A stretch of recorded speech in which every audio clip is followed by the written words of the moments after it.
ప్రభాస్ అంటే ప్రభాస్ అది ఇంకా ఆపండి.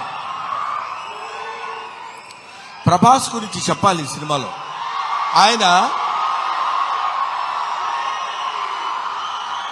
ఒక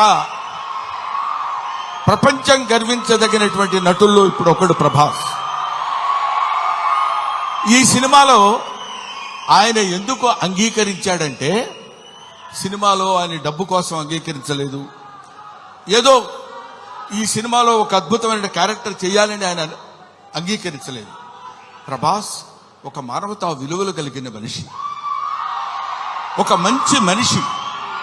ఎవరైనా ఏదైనా చేయిజాప అడిగితే కాదనేటువంటి వ్యక్తి కాదు ప్రభాస్.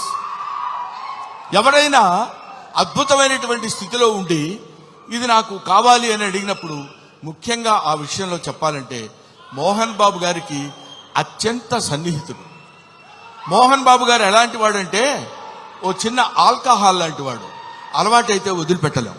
అలాగే ఎంతో మోహన్ బాబు గారి మత్తులో, మోహన్ బాబు గారి ప్రేమలో మునిగి తేలినటువంటి వ్యక్తి కాబట్టి ప్రభాస్ ఈ సినిమాలో చేశాడు. అరే మోహన్ బాబు గారి